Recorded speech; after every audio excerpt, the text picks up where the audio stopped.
નમો અરિહંતાણમ નમો સિદ્ધાણમ નમો આયર્યાણમ નમો વજ્જાયાણમ નમો લોયે સબ્બ સાહોણમ એસો પંચ નમોકારો સબ પાવ પ્રણાસણો મંગલાણમ ચ સબ્બેસિમ પડમમ હવૈ મંગલમ પડમમ હવૈ મંગલમ. ઓમ શાંતિ શાંતિ શાંતિ. રમણ ભગવાન મહાવીર સ્વામીના ચરણ કમળમાં તથા સદગુરુદેવના ચરણ કમળમાં તથા ઉપકારી સર્વ સંત સતીજીના ચરણ કમળમાં આપણા સૌના ભાવપૂર્વક કોટી કોટી વંદન. જય જિનેન્દ્ર.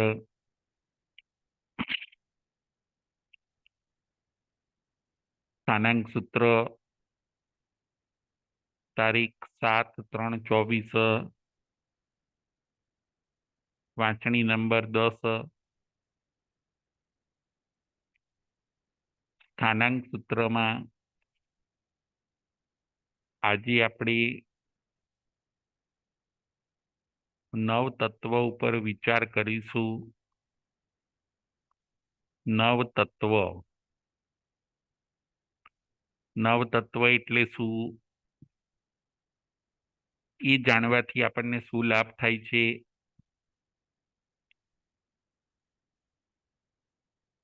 એ ન જાણીએ તો શું આપણને નુકસાન થાય છે, વગેરે બાબતો આજે આપણે 9 તત્વ વિશે વિચારીશું. 9 તત્વ. નવ એટલે 9 અને તત્વ એટલે સારભૂત વસ્તુ.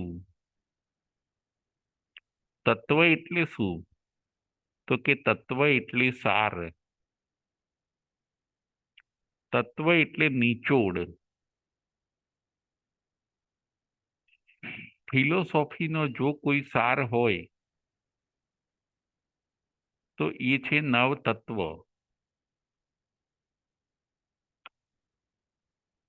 બધી ફિલોસોફી ખરી, એનો સાર એ છે 9 તત્વ. સાર એટલે ટૂંકમાં આખી ફિલોસોફીને સંગ્રહ કરીને એક જગ્યાએ આપવામાં આવી છે, એનું નામ છે 9 તત્વ. આ 9 તત્વ એ આપણા જૈન ધર્મનો પાયો છે. આપણો જો બેઝ હોય તો એ છે આ 9 તત્વ. સૌથી પહેલા 9 તત્વ જાણવા જોઈએ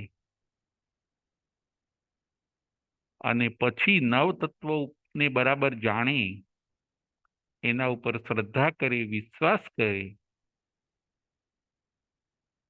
તો એ આત્માને સમ્યક દર્શનની પ્રાપ્તિ થાય છે. કે તમે 9 તત્વને જાણો, એ પ્રમાણે માનો, સ્વીકારો અને જો એ પ્રમાણે તમે જીવન બનાવશો તો ચોક્કસ તમારા આત્માનું કલ્યાણ થશે. સુખ શાંતિ મળે એ પણ આ 9 તત્વની જાણકારીથી આપણને મળે છે. 9 તત્વ જાણવા બહુ જરૂરી છે. એનાથી આખા ધર્મનું સ્વરૂપ આપણને ટૂંકમાં ખ્યાલમાં આવી જાય છે. આખી ફિલોસોફીને, જ્ઞાનના આખા સાગરને એક ગાગરમાં ભરી દીધો છે. જ્ઞાન તો કેટલું બધું છે, તો કે જ્ઞાન તો સાગર જેટલું છે, પરંતુ એમાંથી જરૂરી જ્ઞાન કેટલું? તો કે જરૂરી જ્ઞાન, સૌ પ્રથમ જાણવા જેવું જ્ઞાન જો કોઈ હોય તો એ છે આ નવ તત્વ. મનુષ્યએ પહેલા નવ તત્વને જાણવા જોઈએ. સાગરને ગાગરમાં ભરી દીધી છે. બહુ ઇમ્પોર્ટન્ટ વસ્તુ એટલે નવ તત્વ. એ નવ તત્વના ઉપર આજે આપણે વિચાર કરીએ. નવ તત્વ ના નામ: જીવ તત્વ, અજીવ તત્વ, પુણ્ય તત્વ, પાપ તત્વ, આશ્રવ તત્વ, સંવર તત્વ, બંધ તત્વ, નિર્જરા તત્વ અને મોક્ષ તત્વ. ફરીથી નવ તત્વના નામ: જીવ તત્વ, અજીવ તત્વ, પુણ્ય તત્વ, પાપ તત્વ, આશ્રવ તત્વ, સંવર તત્વ, બંધ તત્વ, નિર્જરા તત્વ અને મોક્ષ તત્વ. આ થયા નવ તત્વના નામ. મોક્ષ તત્વ એક જુદું છે. બાકી દરેક તત્વની બબ્બેની પેર બને છે. જીવ અને એનું વિરોધી અજીવ, પુણ્ય એનું વિરોધી પાપ, આશ્રવ એનું વિરોધી સંવર, બંધ એનું વિરોધી નિર્જરા. આ થયા 8. અને 8મું તત્વ છે, 9મું તત્વ છે મોક્ષ તત્વ. આ થયા 9 તત્વના નામ. તત્વ એટલે ક્રીમ, તત્વ એટલે સાર. એ વસ્તુ આપણે જોઈ. એમાંથી પ્રથમ તત્વ છે જીવ તત્વ. જીવ એટલે આત્મા, સોલ. જીવ તત્વમાં એમ કહેવામાં આવે છે કે જીવ છે એવું તમે માનો, જીવ નથી એવું નથી. જીવ નામનું એક તત્વ છે. એ અજર અને અમર છે. જીવ ક્યારેય મરતો નથી. જીવ એ શાશ્વત છે. તો કે જીવ આપણને દેખાતો કેમ નથી? કોઈને એવો ક્વેશ્ચન થાય તો એનો આન્સર એ છે કે જીવ એ પોતે અરૂપી છે, એટલે દેખાતો નથી. જીવને વર્ણ નથી, ગંધ નથી, રસ નથી અને સ્પર્શ નથી. એ પોતે અરૂપી છે, એટલે આપણે એને જોઈ શકતા નથી. એને ફીલ ચોક્કસ કરી શકાય. જીવનો આપણને અનુભવ થાય છે, પરંતુ જીવને આપણે જોઈ શકતા નથી. આપણે પોતે જ જીવ છીએ. જીવ અજર અમર અને અવિનાશી છે. જ્ઞાન એનો મુખ્ય ગુણ છે. જીવની શક્તિ, તો કે જીવની શક્તિ અનંત છે. આ શરીરની અંદર કોણ બેઠું છે? તો કે આપણા શરીરની અંદર આપણો જીવ છે. જીવ એ આપણે છીએ, શરીર એ આપણે નથી. શરીરમાં તો આપણે રહીએ છીએ. હું જીવ છું, હું આત્મા છું. આત્મા હંમેશા શાશ્વત હોય. એ શરીર બદલે છે, પરંતુ ક્યારેય ડિસ્ટ્રોય થતો નથી. આત્મા મરતો નથી.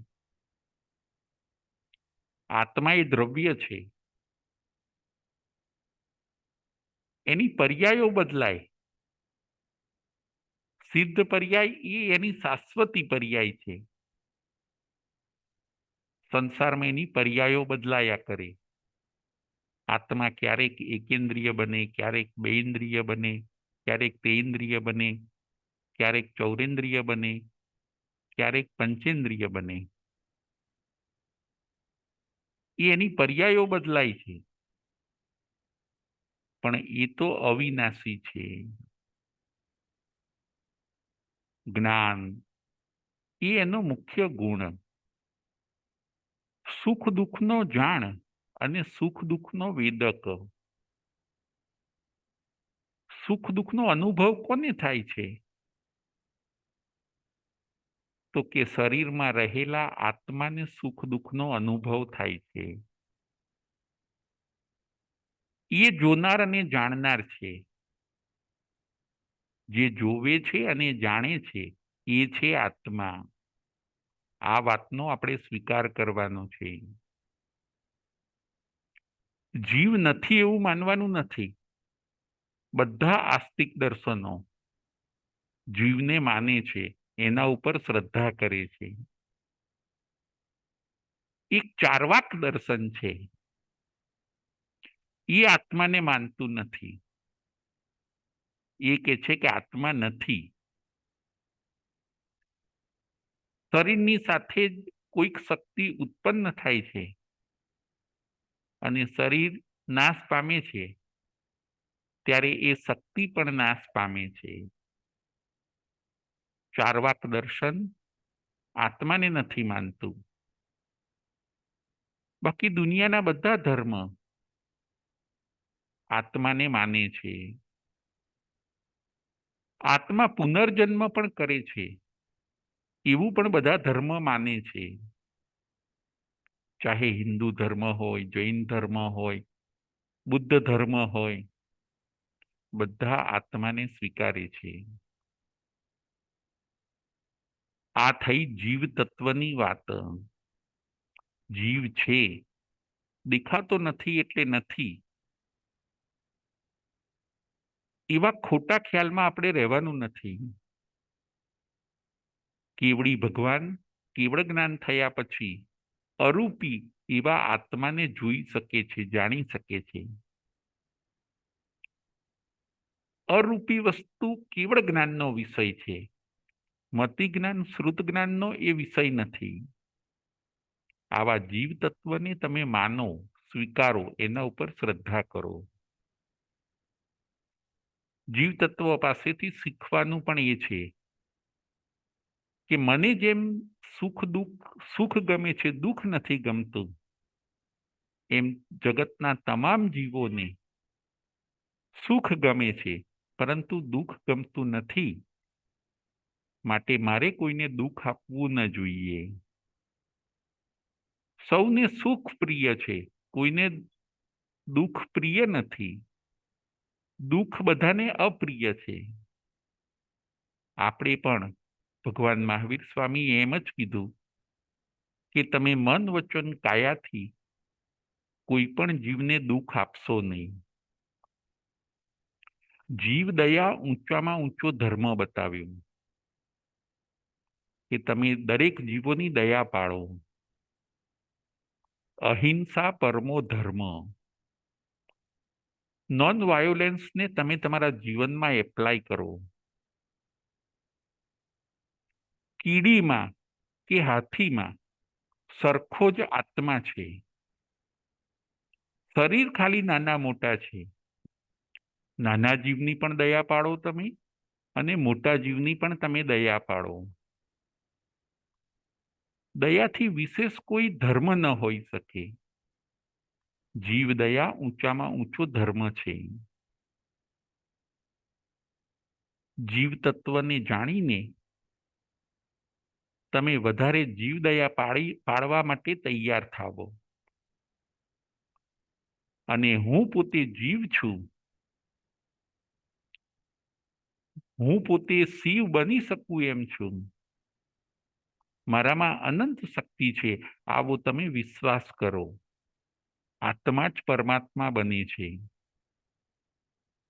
એવો ભાવ લાવો. તમે શુદ્ધાત્મા છો. તમે પણ આગળ વધીને સિદ્ધ આત્મા બની શકો છો. આવો બધો મેસેજ આપણે જીવ તત્વમાંથી લેવાનો છે. અને જીવ દયામાં આપણે આગળ વધવાનું છે. જીવ શુદ્ધિ, આપણા જીવની આપણે શુદ્ધિ કરવી જોઈએ. એમાંથી જે દુર્ગુણો છે, આત્માની અંદર જે કર્મરૂપી કચરા છે, એ બધાને દૂર કરીને આપણે આપણા દ્રવ્યની શુદ્ધિ કરવી જોઈએ. એવો ઘણો બધો મેસેજ આપણે જીવ તત્વમાંથી લઈ શકીએ છીએ. બીજા નંબરનું તત્વ છે અજીવ તત્વ. લોકની અંદર અજીવ નામનું પણ તત્વ છે. અજીવ એટલે જેની અંદર લાઈફ નથી, જેમાં જીવ નથી, એવી જડ વસ્તુઓ બધી અજીવ કહેવાય છે. મકાન, પૈસા, શરીર, વસ્તુઓ, આ બધી અજીવ વસ્તુઓ છે. જડ વસ્તુઓ છે, એને સુખ દુઃખનો ખ્યાલ આવતો નથી. આ બધી વસ્તુઓ પણ નાશવંત છે. અજીવ તત્વમાં ભગવાન એ બતાવે છે કે અજીવ વસ્તુઓ બધી નાશવંત છે. વસ્તુ નાશવંત છે, પણ એ વસ્તુમાં રહેલા પરમાણુ એટલે કે એટમ એ શાશ્વત છે. વસ્તુ ડિસ્ટ્રોય થઈ જાય, પણ એના જે પરમાણુ હતા એ તો લોકમાં શાશ્વત રહે છે. અજીવની પણ પર્યાયો બદલાયા કરે છે.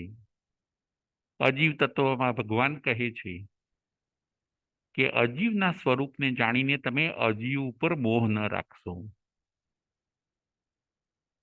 અજીવ ઉપર તમે મોહ ન રાખો. અજીવનો સંગ્રહ ન કરો. જરૂર પડે તો બીજાને શેર કરો, બીજાને આપો. આ થયું બીજા નંબરનું અજીવ તત્વ. ત્રીજા નંબરનું તત્વ છે પુણ્ય તત્વ. પુણ્ય, પુણ્ય પણ છે અને પાપ પણ છે.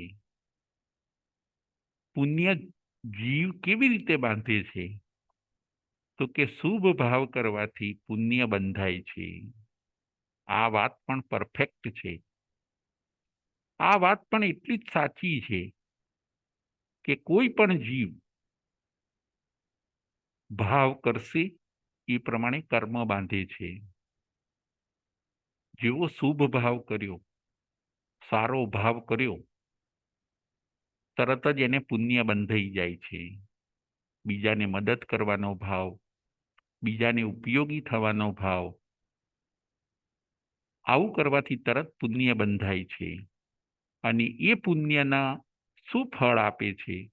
તો કે આપણને સંસારની અંદર બધી સુખ સુવિધા એ બધું પુણ્ય આપે છે. સારી ગતિ, સદગતિ પણ પુણ્ય આપે છે. માટે પુણ્ય વધારે કરવું જોઈએ અને ઓછું વાપરવું જોઈએ, એવો બધો મેસેજ આપણને આ પુણ્ય તત્વમાંથી જાણવા મળે છે. ત્રીજા નંબરનું તત્વ હતું પુણ્ય તત્વ. હવે ચોથા નંબરનું તત્વ પાપ તત્વ. પાપ પણ છે. પાપ કેવી રીતે બંધાય છે? જીવ પાપ કેવી રીતે બાંધે છે? તો એનો આન્સર એ છે કે જ્યારે જ્યારે આપણો જીવ અશુભ કર્મ કરે છે, અશુભ ભાવ કરે છે, ત્યારે એ પાપ બાંધે છે. કયા અશુભ ભાવ? ઈર્ષાના ભાવ, સ્વાર્થના ભાવ, ચીટિંગ કરવાના ભાવ, ક્રોધના ભાવ કરે છે,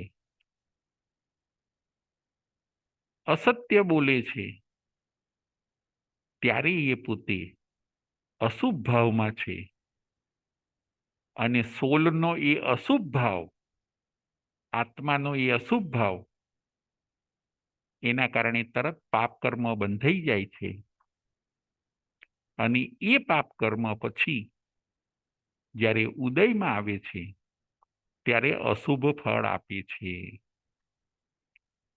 પુણ્યના ફળ મીઠા છે અને પાપના ફળ કડવા છે, એવું આપણા ત્યાં બતાવવામાં આવ્યું છે.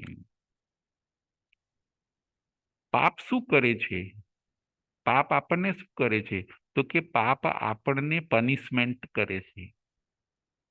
પાપ આપણને સજા આપે છે. પાપ આપણને તકલીફો આપે છે. એ પાપ કર્મ જ્યારે ઉદયમાં આવે છે ત્યારે આપણને દુઃખ આપે છે. પુણ્યનું કામ સાતા આપવાનું અને પાપનું કામ અસાતા આપવાનું. પુણ્યનું કામ સુખ આપવાનું અને પાપનું કામ દુઃખ આપવાનું. પુણ્યનું કામ અનુકૂળતા આપવાનું અને પાપનું કામ પ્રતિકૂળતા આપવાનું. પુણ્યનું કામ સદગતિ આપવાનું અને પાપનું કામ દુર્ગતિ આપવાનું. પાપ જીવને દુર્ગતિ આપે છે, દુઃખ આપે છે. માટે પાપ ન કરવું, અશુભ ભાવ ન કરવો, પાપને છોડવું. પાપ એ હેય છે, અશુભ ભાવ ન કરવા, એવું આપણને ચોથા પાપ તત્વમાંથી જોવા મળે છે. 4 તત્વ ઉપર આપણે વિચાર કર્યો. 5મું તત્વ છે આશ્રવ તત્વ. આશ્રવ એટલે શું? આશ્રવ એટલે કર્મનું ઇનપુટ થવું. આશ્રવ એટલે કર્મનું આવવું, સોલમાં એન્ટર થવું. આશ્રવ એટલે કર્મની એન્ટ્રી. વાતાવરણમાં રહેલા કાર્બન વર્ગના પૂતગલો વાતાવરણમાં હોય છે. જીવ જેવા શુભાશુભ ભાવ કરે એ પ્રમાણે એને આશ્રવ થાય છે. આશ્રવ એટલે કર્મનું આવવું. શુભ ભાવ કરે તો શુભ કર્મ એન્ટર થાય છે અને અશુભ ભાવ કરે તો અશુભ ભાવ એન્ટર થાય છે. અશુભ આશ્રવ એન્ટર થાય છે. જીવ સમયે સમયે કર્મને ખેંચે છે, ઓટોમેટિક. જેમ આપણે શ્વાસ લઈએ છીએ ને છોડીએ છીએ, એ જેમ ઓટોમેટિક થાય છે, એમ કર્મ પણ જીવ પોતે પોતાના વિચારો પ્રમાણે ગ્રહણ કરે છે અને પછી છોડે છે. એ જે કર્મને ગ્રહણ કરે છે એને કહેવાય છે આશ્રવ, ઇનપુટ. ભાવ પ્રમાણે કર્મ ખેંચાય છે અને એ પછી છિદ્રો વાટે આપણા સોલ એટલે કે આત્મામાં જઈને ચોંટી જાય છે. એને કહેવાય છે આશ્રવ. રોજ આપણે 8 કર્મનો બંધ કરીએ છીએ. 8 કર્મ આપણે બાંધીએ છીએ. સમયે સમયે 8 કર્મ બંધાય છે. કોઈ એવી પળ નહીં હોય કે કર્મ દાખલ ન થતા હોય. કર્મનું આવવું એનું નામ આશ્રવ. જેમ કોઈ મકાનમાં ડસ્ટ આવ્યા કરશે, મકાનના બારી બારણા ખુલ્લા હશે તો ડસ્ટ અંદર આવશે, કચરો અંદર આવે છે. ઝીણી રજ અંદર આવ્યા કરશે કોન્સ્ટન્ટ. એવી રીતે સંસારી આત્મામાં પણ કર્મરૂપી રજ કોન્સ્ટન્ટ આવ્યા કરે છે. આ વાતને પણ તમે માનો. દેખાતું નથી એટલે નહીં માનીએ એમ અસ્વીકાર કરવો નહીં, પરંતુ તમે શ્રદ્ધા કરો. સમયે સમયે જીવ 7 અથવા 8 કર્મને બાંધે છે. આ થઈ આશ્રવ તત્વની વાત. હવે છે સંવર તત્વ. 6થા નંબરનું તત્વ સંવર તત્વ. સંવર એટલે શું? આપણને એ પ્રશ્ન થાય કે સંવર એટલે શું? તો સંવર એટલે આવતા કર્મને રોકવા. આવતા કર્મને રોકવા એનું નામ છે સંવર. સ્ટોપ કરવા. જેમ આપણે બારી બારણા બંધ કરી દઈએ, મકાનની વિન્ડો બંધ કરી દઈએ તો ડસ્ટ અંદર આવશે નહીં, ડસ્ટ રોકાઈ જશે, રજ રોકાઈ જાય છે. તેવી રીતે જો કોઈ જીવાત્મા પોતે વ્રત પચખાણ કરશે તો વિન્ડો બંધ થઈ ગઈ. બાધા લઈ લેશે તો અશુભ કર્મ એન્ટર થશે નહીં. કર્મ સ્ટોપ થઈ ગયા, કેમ કે બાધા લીધી. પચખાણ કર્યા, વ્રતથી સંવર થાય છે. આવતા કર્મ અટકે છે. આપણે જ્યારે સામાયિકમાં બેસીએ ત્યારે આપણે પાપના દરવાજા બધા બંધ કરી દીધા છે. તો એ સમયે આપણે સંવર કર્યો છે. કર્મ, પાપ કર્મ દાખલ થતા નથી, પાપ કર્મ સ્ટોપ થાય છે. આવા પરિણામ, આવી પ્રોસેસ એને કહેવાય છે સંવર. આવું પણ થઈ શકે છે. કર્મ બાંધવા જ એવું ફિક્સ નથી. આપણે જો સંવર કરવો હોય અને કર્મને અટકાવવા હોય, સોલમાં ન જવા દેવા હોય, તો એ ફેસિલિટી પણ આપણા ત્યાં છે. અને એ ફેસિલિટીને કહેવાય છે સંવર તત્વ. સંતોને જાવજીવની સામાયિક હોય છે. આપણા મહારાજ માસ્તરજીને જાવજીવની સામાયિક હોય છે. એટલે એમને સંવર જાવજીવનો લાઈફ ટાઈમ અશુભ કર્મ એન્ટર થતા નથી. ખાલી શુભ કર્મ જ એન્ટર થાય છે. સંવરનો લાભ મળે છે. આત્માના આવા પરિણામ વિશેષ, ઊંચા પરિણામ, એને કહેવાય છે સંવર.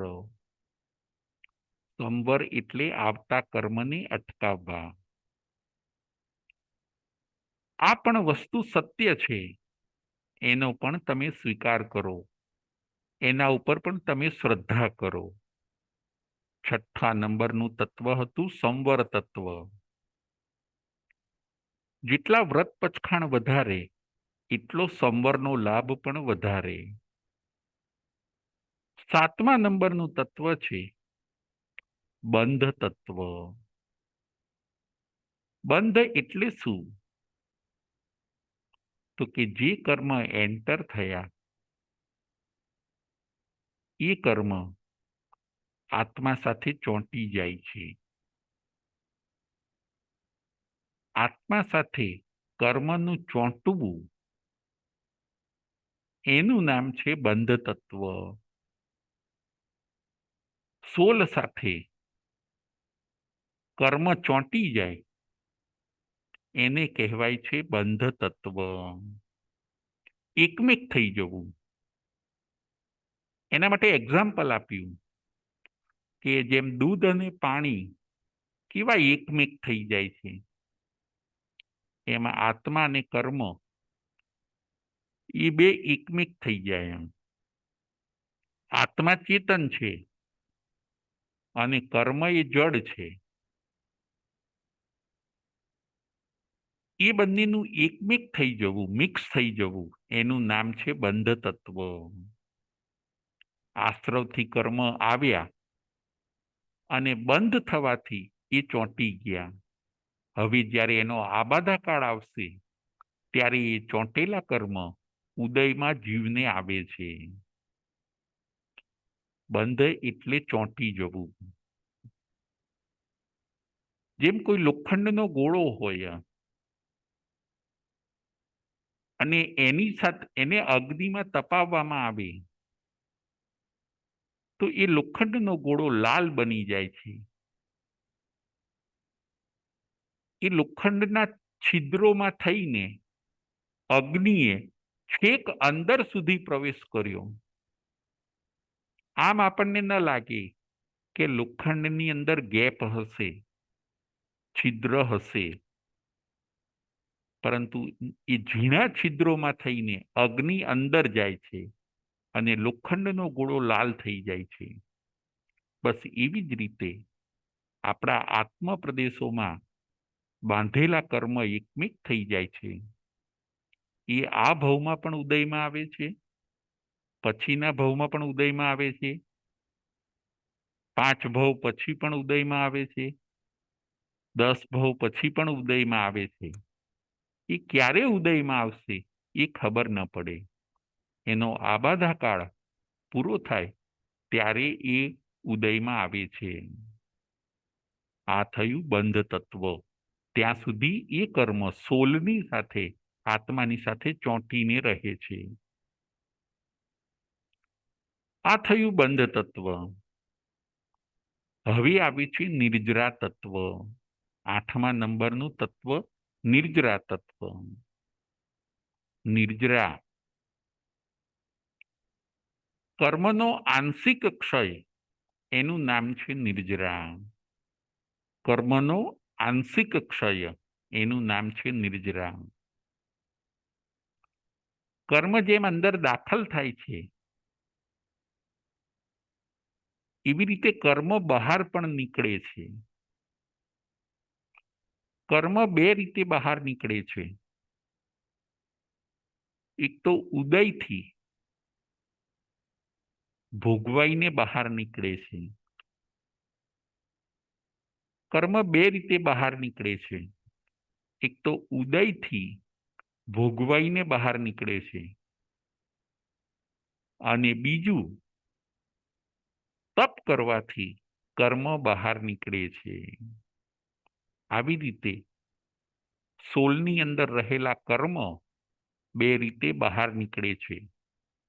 એક ઉદયથી ભોગવીને કર્મ બહાર નીકળે છે અને બીજા નંબરમાં જો આપણે તપ કરીએ તો એ કર્મ સત્તામાંથી ડિલીટ થઈ જાય છે. સત્તામાંથી ડિલીટ કરવાની વ્યવસ્થા પણ આપણા ત્યાં છે. એને કહેવાય છે નિર્જરા. બાંધેલા બધા કર્મ ભોગવવા એવું કમ્પલસરી નથી. તમે જો તપ કરો તો તમે સત્તામાંથી પણ કર્મને ડિલીટ કરી શકો છો. જો તમે ઉગ્ર તપ કરો તો ઘણા બધા કર્મોની તમે નિર્જરા કરી શકો છો. એવો મેસેજ આપણને નિર્જરા તત્વમાંથી મળે છે કે તમે કર્મોની નિર્જરા કરો. એ પણ ફેસિલિટી આપણા ત્યાં છે. નિર્જરા પણ કરવા જેવી છે. નિર્જરાના પણ બે પ્રકાર બતાવ્યા, અકામ નિર્જરા અને સકામ નિર્જરા. અજ્ઞાની માણસો અકામ નિર્જરા કરે છે અને જ્ઞાની માણસો સકામ નિર્જરા કરે છે. ફરીથી નિર્જરાના પણ આપણા ત્યાં બે પ્રકાર બતાવ્યા છે, અકામ નિર્જરા અને સકામ નિર્જરા. અજ્ઞાની માણસો અકામ નિર્જરા કરે છે અને જે જ્ઞાની માણસો છે, સમકીતી માણસો છે, એ લોકો સકામ નિર્જરા કરે છે. નિર્જરા મોક્ષનો રસ્તો છે. પ્રતિક્રમણ, પ્રાયશ્ચિત અને તપ કરવાથી નિર્જરા થાય છે. એવું ઘણું બધું આપણને નિર્જરા તત્વમાંથી શીખવા મળે છે. અને નવમું અને છેલ્લું તત્વ છે મોક્ષ તત્વ. 8 તત્વ આપણે જોયા અને નવમું તત્વ છે મોક્ષ તત્વ. મોક્ષ એટલે છુટકારો. મોક્ષ એટલે મુક્તિ. સોલને એટલે કે જીવને સંસારમાં ફરવું, રખડવું એ કમ્પલસરી નથી. જો એ પોતે ધારે તો મોક્ષે જઈ શકે છે, પોતાના આત્માનો મોક્ષ કરી શકે છે. સંવર અને નિર્જરા એ મોક્ષનો માર્ગ છે. સંવર અને નિર્જરા મોક્ષનો માર્ગ છે અને આશ્રવ અને બંધ એ સંસારનો માર્ગ છે. 4 ગતિમાં જીવે ફરવું, રખડવું એ કમ્પલસરી નથી. એ પોતે ચાહે તો મોક્ષે જઈ શકે છે. મોક્ષને આપણે ત્યાં સિદ્ધ શિલા કીધી. બધા ધર્મ મોક્ષને પણ માને છે. કોઈ એને વૃંદાવન કહે છે, કોઈ એને અક્ષરધામ કહે છે. અલગ અલગ શબ્દોમાં દરેક આસ્તિક દર્શનોએ મોક્ષનો સ્વીકાર કર્યો છે. પ્રભુ પાસે જવું છે એનો અર્થ શું? એનો અર્થ જ કે પરમાત્મા પાસે જવું છે. પરમાત્મા પાસે આપણે ક્યારે જઈ શકીએ? કે આપણે 8 કર્મનો ક્ષય કરીએ ત્યારે. શાશ્વત અવસ્થા એનું નામ છે મોક્ષ. પછી પુનર્જન્મ થતો નથી. રીબર્થથી છુટકારો એનું નામ છે મોક્ષ. મોક્ષ પણ છે. તમે બિલીવ કરો, તમે માનો, એવું આપણને મોક્ષ તત્વમાં કહેવામાં આવે છે. આ થયા 9 તત્વની વાતો. 9 તત્વ આ બધું છે. આ બધું હંબક નથી. ઘણા લોકો ક્યારેક એમ બોલતા હોય કે પુણ્ય કોણે જોયું, પાપ કોણે જોયું, કર્મ કેમ દેખાતા નથી, જીવ ક્યાં ગયો, ક્યાંથી આવ્યો, કંઈ ખબર પડતી નથી. મોક્ષ છે તો કોણે જોયું? કે તમે એવા વિચારમાં ન રહેશો. આ બધું હંબક નથી પણ સત્ય છે. જ્ઞાનીએ જોયેલું છે. તમે એનો અભ્યાસ કરો પછી તમને પણ એ વસ્તુ સાચી લાગશે. તમારું મન પણ કન્વિન્સ કરશે કે પુણ્ય પાપ નથી એવું નથી. પુણ્યશાળી કદાચ કોઈ વાર દુઃખી હોય એવું પણ બને, અને પાપ કરનાર ગાડીઓમાં ફરતા હોય એવું પણ બને. કેમ એવું? તો કે ભાઈ એના પાપ કર્મનો ઉદય પછી થવાનો છે. આ તો પૂર્વે એને પુણ્ય કર્યું હતું, એ અત્યારે એ ભોગવે છે. આનો આન્સર આ છે. આ બધી નવતત્વની થિયરીને તમે સમજો, એનો સ્ટડી કરો, એને તમે માનો, પછી ચોક્કસ તમારો વિશ્વાસ દ્રઢ થશે. નવતત્વો ઉપર શ્રદ્ધા કરવાથી જીવને સમ્યક દર્શનની પ્રાપ્તિ થાય છે. આ બધું હંબક નથી, આ બધું ખોટું નથી, આ બધી ઉપજાવી કાઢેલી વાતો નથી, પરંતુ નવતત્વ એ તો આખી દ્વાદશાંગીનો સાર છે. એને આપણે માનવું જોઈએ, આપણે એનો સરસ અભ્યાસ કરવો જોઈએ, અને જ્યારે એની સાચી પ્રતીતિ થાય છે, એનો સ્વીકાર થાય છે, ત્યારે જીવ સમ્યક દર્શનની પ્રાપ્તિ કરે છે. સમ્યક દર્શન એટલે હવે એ જીવ મોક્ષે જવાનો. ટૂંકા સમયમાં અથવા તો વધીને અર્ધપૂદગલ પરાવર્તનમાં એ જીવ ચોક્કસ મોક્ષે જવાનો. આ નવતત્વની આપણે એક હોડીના દ્રષ્ટાંતથી હવે સમજીશું. હોડી એટલે બોટ, ઇંગ્લિશમાં કહેવાય એને બોટ. બોટ અને બોટમેન, નાવિક. નાવિક એટલે જીવ અને બોટ એટલે અજીવ. જુઓ, બે તત્વ થયા.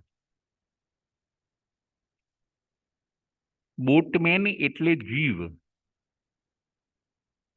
અને બોટ એટલે અજીવ. સંસાર રૂપી સમુદ્રમાં બોટ છે અને બોટમેન છે. આપણે જીવ અને આપણું શરીર એ બોટ છે. આપણે જીવ અને આપણું શરીર એ અજીવ.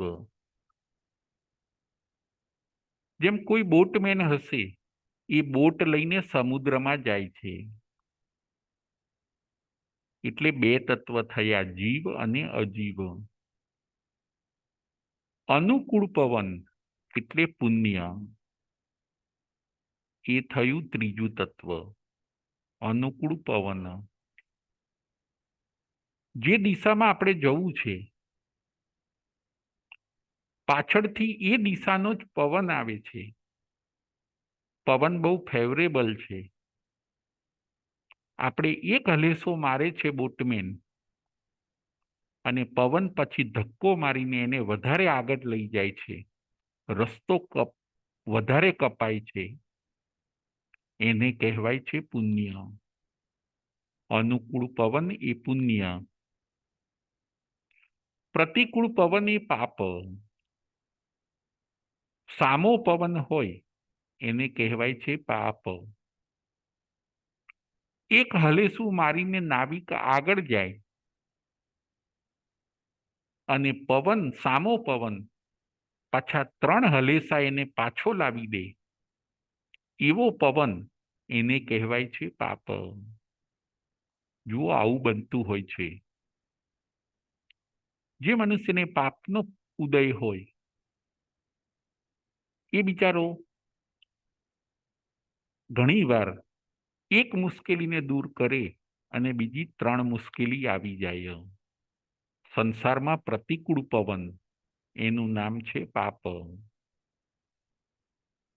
હવે એમ કરતા કરતા બોટમેન પોતે બોટ આગળ લઈ જાય છે, અને બોટની અંદર કાણું પડ્યું, 1-2 છિદ્ર પડ્યા, અને પાણીનું અંદર આવવું, પાણીનું બોટમાં આવવું, એનું નામ છે આશ્રવ તત્વ. છિદ્ર વાટે પાણી અંદર આવ્યું, એને કહેવાય છે આશ્રવ. બોટમાં પાણીનું આવવું, એનું નામ આશ્રવ. એમ આત્મામાં કર્મનું આવવું એનું નામ આશ્રવ. હવે એ છિદ્રને બૂરી દેવા, બોટના એ હોલને બૂરી દેવા, એનું નામ છે સંવર તત્વ. છિદ્ર પેક કરી દીધા, પાણી આવતું અટકી ગયું, એને કહેવાય છે સંવર. હવે પાણી એન્ટર નહીં થાય. એમ આપણે જ્યારે સામાયિક કરીએ ત્યારે કર્મરૂપી પાણી એન્ટર થતું નથી, પરંતુ બહાર જ રોકાઈ જાય છે, આત્મામાં પ્રવેશ કરતું નથી. હવે એમ કરતા કરતા બોટમેન પોતે આગળ જાય છે. બોટમાં જે પાણી આવી ગયું છે, 1 બાલટી 2 બાલટી બોટની અંદર જે પાણી આવી ગયું છે એ બોટના શેપનું બની ગયું છે, બોટના આકારનું બની ગયું છે, બોટ સાથે એકમેક થઈ ગયું છે. એને કહેવાય છે બંધ તત્વ. એમ જૂના કર્મ જે આપણા આત્મામાં પડ્યા છે, એ આત્મા અને જૂના કર્મ એકમેક થઈ ગયા છે, એને કહેવાય છે બંધ તત્વ. હવે 1 બાલટી 2 બાલટી જે પાણી અંદર આવી ગયું છે એને ઉલેચીને બહાર ફેંકવું, એનું નામ છે નિર્જરા તત્વ. બોટમેન શું કરે છે? બોટમાં બેઠેલા માણસો શું કરે છે? તો કે બોટમાં આવી ગયેલું પાણી ખોબે ખોબે ભરીને બહાર ફેંકે છે, બોટમાંથી વજન ઓછું કરે છે, આંશિક પાણી લઈને એનો થ્રો કરે છે, એને કહેવાય છે નિર્જરા તત્વ. એમ આત્મા પોતે પણ તપ કરીને કર્મનો થોડો થોડો ક્ષય કરે છે, એને કહેવાય છે નિર્જરા તત્વ. કર્મને બહાર ફેંકે છે, કર્મની નિર્જરા કરે છે, કર્મને દૂર કરે છે, એને કહેવાય છે નિર્જરા તત્વ. કર્મ પાણીને બોટમાંથી દૂર કર્યું અને એમ બધી સ્ટ્રગલ કરતા કરતા એ બોટમેન હવે કિનારે પહોંચી જાય છે. એ બોટમેન પોતાની બોટ લઈને કિનારે પહોંચે છે. કિનારો એ મોક્ષ.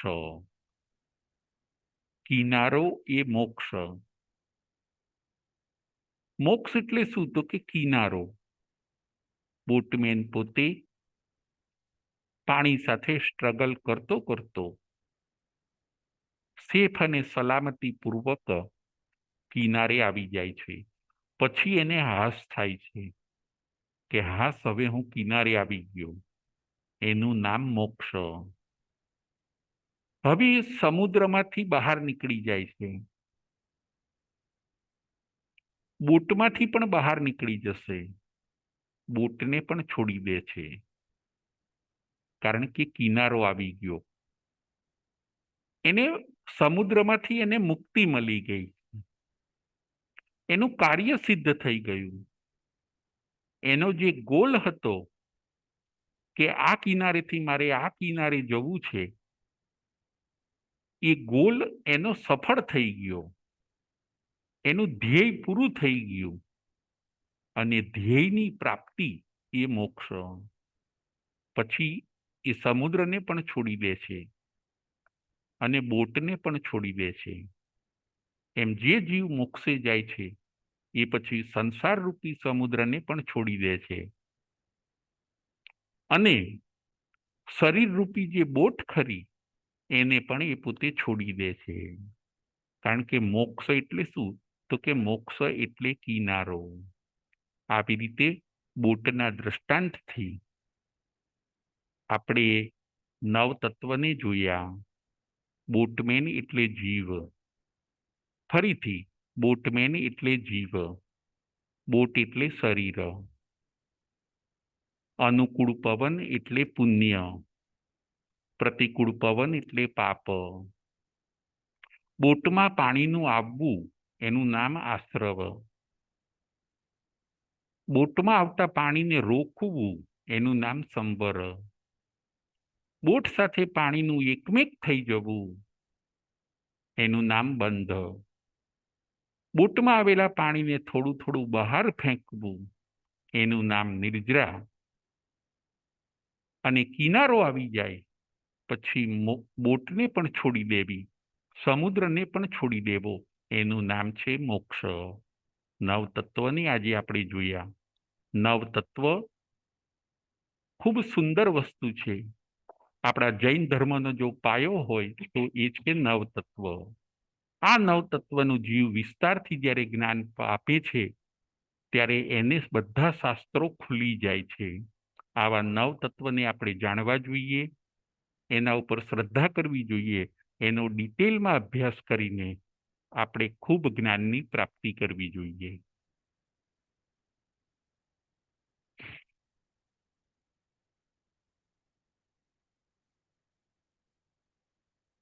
પ્રશ્નોત્તરી.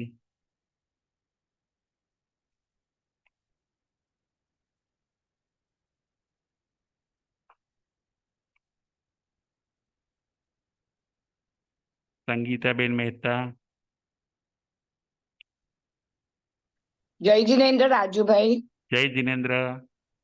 રાજુભાઈ, ચાર્વક દર્શન આત્મા એટલે શું?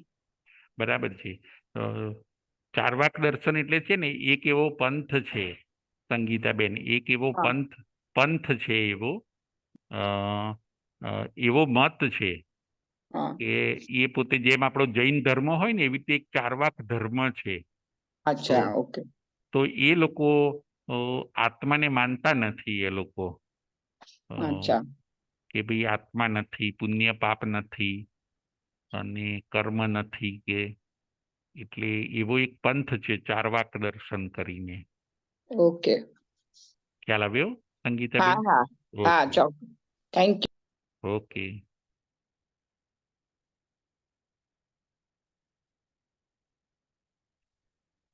હવે આગળ પ્રશ્ન નંબર 1. નવ તત્વના નામ કયા કયા? નવ તત્વના નામ કયા કયા?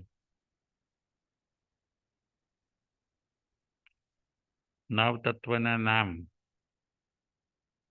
કલ્પનાબેન, લલિતભાઈ, નવ તત્વના નામ. નવ તત્વના નામ જીવ, અજીવ, પુણ્ય, પાપ, આશ્રવ, સંવર, બંધ, નિર્જરા અને મોક્ષ તત્વ. બહુ સરસ, બહુ સરસ. Thank you. હવે આગળનો પ્રશ્ન. તત્વ એટલે શું? તત્વ એટલે શું? તત્વ એટલે શું? તત્વ એટલે શું? દીનાબેન શેઠ. જય જીનેન્દ્ર. જય જીનેન્દ્ર. તત્વ એટલે સાર, નિચોડ અને ફિલોસોફીનો સાર તે નવ તત્વ. બહુ સરસ, બહુ સરસ. Thank you. હવે આગળ. શુભ ભાવથી કયું તત્વ બંધાય છે? શુભ ભાવ કરવાથી કયું તત્વ બંધાય છે? સંગીતાબેન મહેતા. પુણ્ય તત્વ. પુણ્ય તત્વ. બહુ સરસ.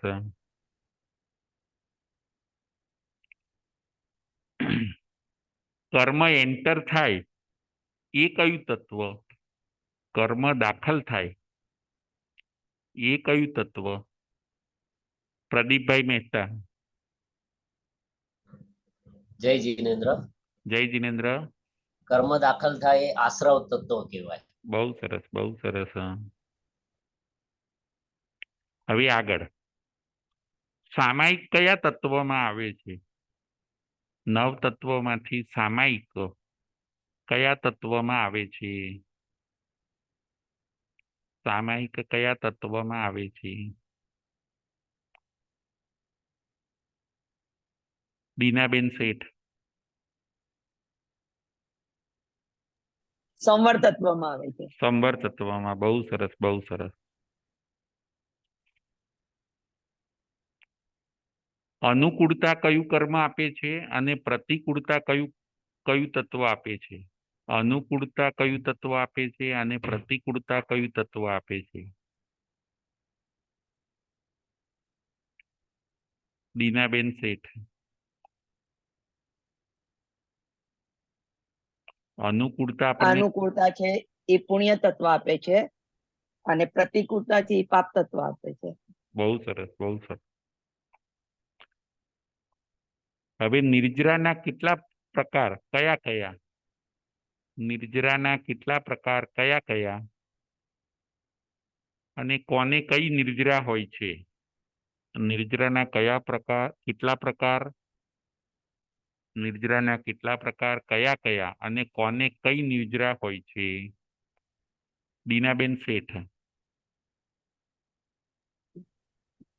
નિર્જરાના બે પ્રકાર છે, અકામ નિર્જરા અને સકામ નિર્જરા. અકામ નિર્જરા થી અજ્ઞાની માણસોને હોય છે અને સકામ નિર્જરા થી સમકીર્તિ માણસોને હોય છે. બહુ સરસ, બહુ સરસ. હવે નવ તત્વ ઉપર શ્રદ્ધા કરવાથી શેની પ્રાપ્તિ થાય છે આપણને? નવ તત્વ ઉપર શ્રદ્ધા કરવાથી શેની પ્રાપ્તિ થાય છે? પ્રદીપભાઈ મહેતા. જય જિનેન્દ્ર. જય જિનેન્દ્ર. નવ તત્વો પર શ્રદ્ધા કરવાથી સમ્યક દર્શનની પ્રાપ્તિ થાય છે. બહુ સરસ, બહુ આ સરસ. દ્વાદશાંગીનો સાર છે. બરાબર. આ નવ તત્વ એ દ્વાદશાંગીનો શું છે? સાર. સાર છે. દ્વાદશાંગી એટલે 12 અંગ. રાઈટ. હવે આગળ બોટના દ્રષ્ટાંતથી આ નવ તત્વ સમજાવો. બોટના દ્રષ્ટાંતથી, બોટના એક્ઝામ્પલથી આ નવ તત્વ સમજાવો. બોટના એક્ઝામ્પલથી નવ તત્વ સમજાવો. ટ્રાય કરો, ભલે જેટલું આવડે એટલું ટ્રાય કરો.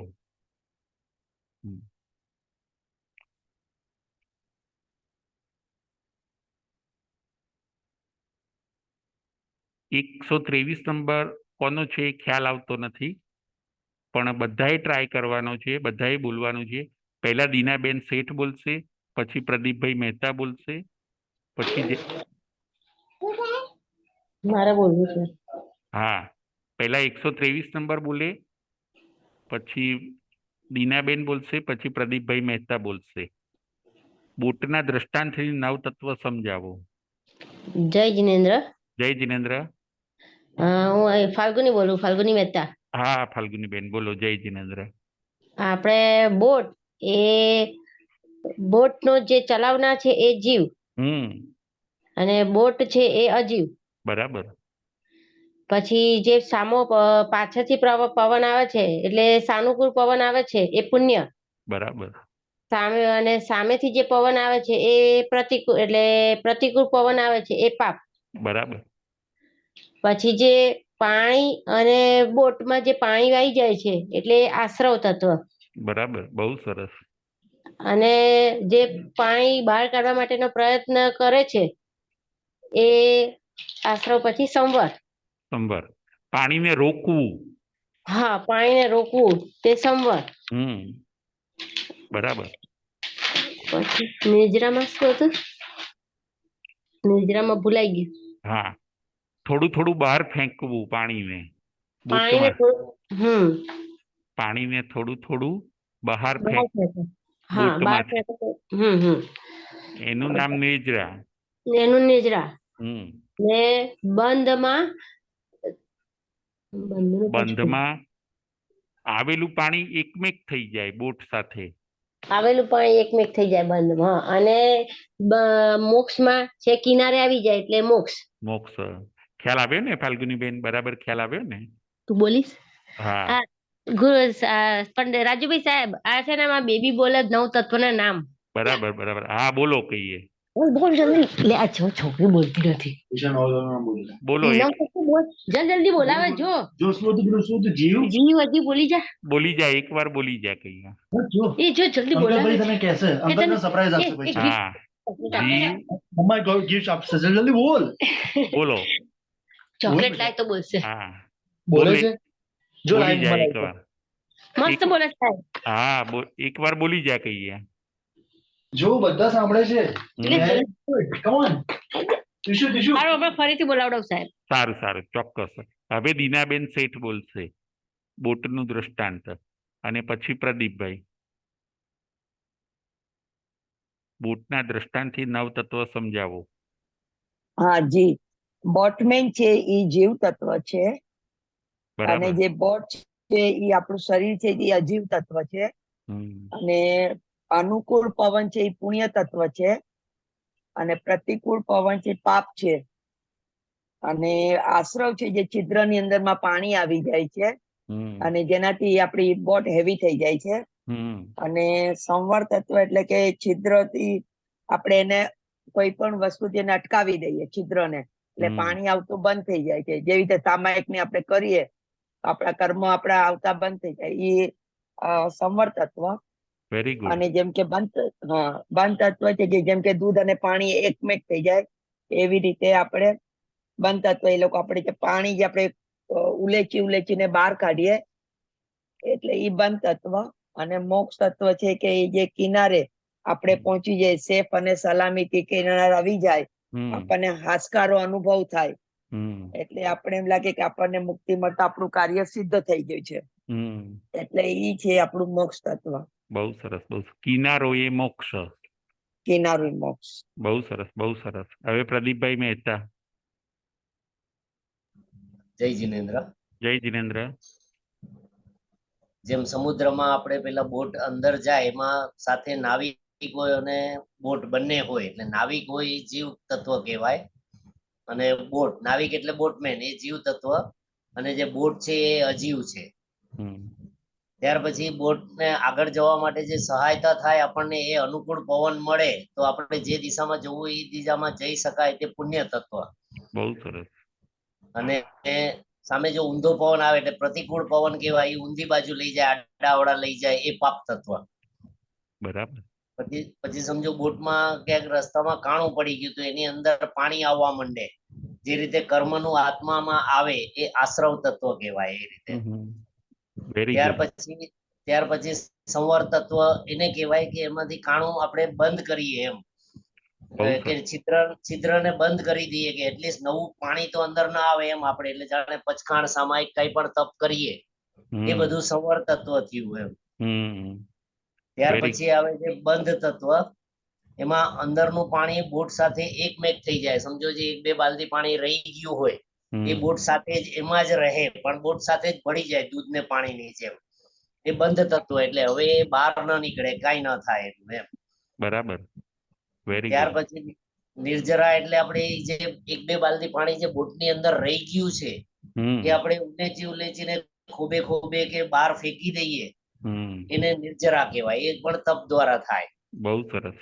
નિર્જરા તત્વ એટલે હવે પાણી પણ બહાર નીકળી ગયું, બધું આપણે હેમખેમ સરખી રીતે કિનારે પહોંચી જઈએ એટલે એ મોક્ષ તત્વ એમ. ત્યાર પછી મોક્ષ તત્વ આપણે બહાર નીકળી જઈએ એટલે આપણે સમુદ્રમાંથી બહાર નીકળ્યા એટલે બોટ અને નાવિક બંને નીકળી જશે એમાંથી. બરાબર. બોટને પણ છોડી દેશે. બોટને પણ શું કરશે? આ બોટને પણ છોડી દેશે એમ.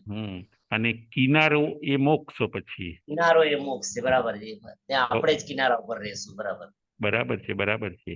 બહુ સરસ, બહુ સરસ. થેન્ક યુ બધાને. જય જિનેન્દ્ર, જય મહાવીર.